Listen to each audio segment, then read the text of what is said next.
And so I wanted to talk through things, and it's rather than writing a long post or email or something like that, I find that it's easiest just to do a quick video about this. So in this video, what we're going to be doing is talking about what to do with these younger children that are not yet able to get the coronavirus vaccine, because what we know is that in older kids, just yesterday, the CDC, the AAP, the ACIP, everyone said, let's start vaccinating them. And our 12-year-olds and 14-year-olds and 15-year-olds are already starting to get those vaccines. And if you haven't seen the positive coverage and the excitement that teens have been expressing, check out my Instagram, because I've been posting, parents that have just been saying that their child is so excited to get the vaccine. But it leaves a lot of questions. What do we do about these younger children that don't have access to it yet, aren't able to get it? So that's what we're going to talk about in this video, is what to do for those younger kids as things continue to open up and improve. Now, what I want to tell you is that there is a lot of things that we can do to protect our community so that, by and large, we can continue without these younger children, the 0 to 12-year-olds that aren't yet eligible to get the vaccine, how we can live a closer to normal life in that time with them while we are waiting for them to get the vaccine. And so what I want you to do is, first and foremost, vaccinate those that can, meaning the adults in the household, meaning the teenagers and the adolescents and the grandparents that are nearby. Surround your child, your younger children, in a cocoon of people that are vaccinated. And if they choose not to get vaccinated, wear masks. I mean, I get a lot of questions about, like, we're going on a family trip, which is great and I think appropriate and fine to do. There's one family that doesn't want to get the vaccine and doesn't want to wear a mask. What do we do? Just do the best you can. Realize that you can't change everyone's minds, but you can set things up to be as low risk as possible by all the family members that can getting vaccinated, recognizing that it's a lower risk condition in kids and that the risks are much lower of severe disease, hospitalization, or death in children, lower than influenza, by and large. And we never did any of this stuff for influenza. And so even though we can't protect them 100%, we know that we can provide a good layer of protection if we cocoon our children that are too young to get the COVID vaccine by having adults, grandparents, loved ones that are around them on a regular basis get the vaccine, or if they choose not to get the vaccine for whatever the reason might be, have them wear a mask when they're indoors and in close proximity to them. That is the best way that we're going to get this under control and protect those kids, because we don't want these young children to just be stuck because they are unable to get vaccinated and have them just waiting forever or holding up everything because we just don't feel comfortable. I think that we can mesh those together. What I would say is, in general, vaccinate those that can get vaccinated. When you're in indoor situations where everyone is in close proximity, which can be less and less as summer approaches and is here now, and nice weather and eating outside and all those things, have the younger kids wear masks when they're able to. If they're in a household where it's just your family, all the adults that are present are vaccinated, then no one needs to wear masks, and that's totally fine. If we're getting mixed groups of people together, some are vaccinated, some are unvaccinated, then I would just have, to make it easy, at least all the kids wear masks, so there isn't like, well, why don't they wear a mask? Why don't they wear a mask? That sort of thing. And if the adults are all vaccinated, then we can say, hey, we don't need to wear masks because we're all vaccinated and we're going to protect each other and keep each other safe, realizing that if our children are wearing masks, then they're going to be safe too.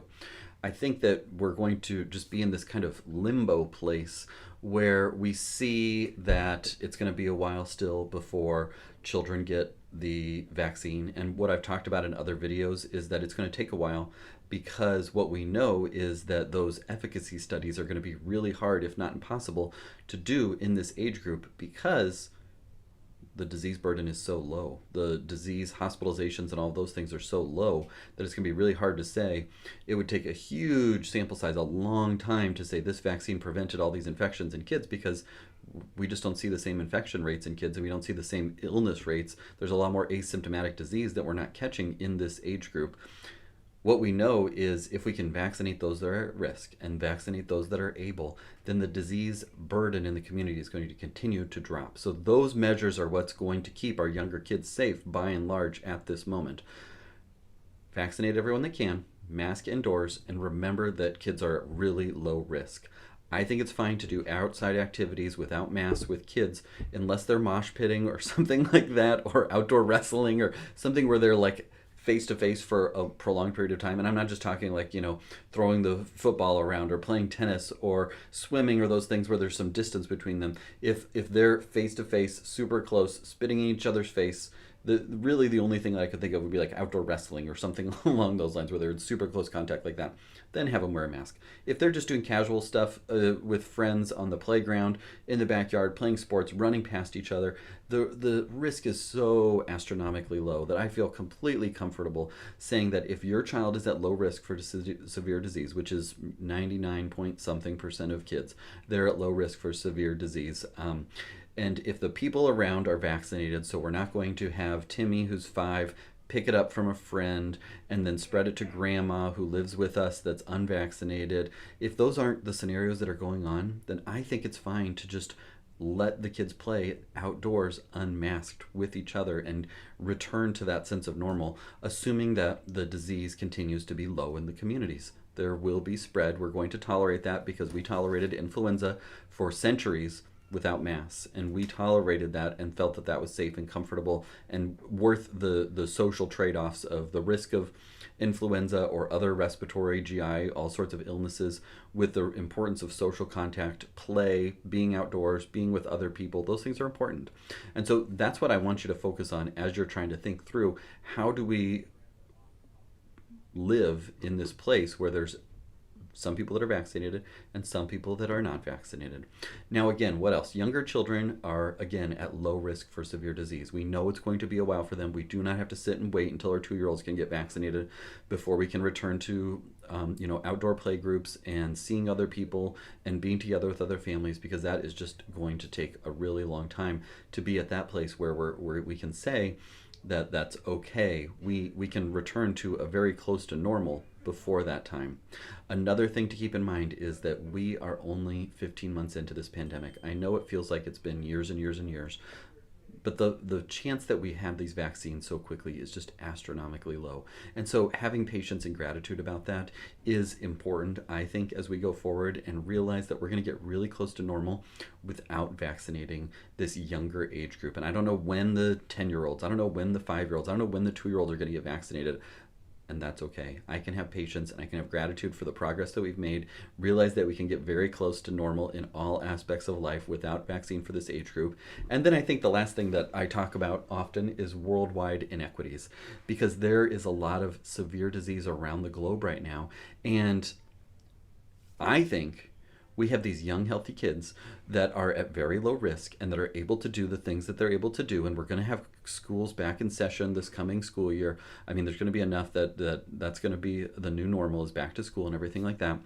That if the opportunity exists to say, we realize that we would love to have our 2-year-old vaccinated so that we can just feel totally comfortable going to Disney World and all those different things. But we realize that there's a benefit to being able to protect the rest of the world, both from a humanitarian standpoint, from a fellow human being standpoint, and from actually getting the pandemic, worldwide pandemic handled standpoint.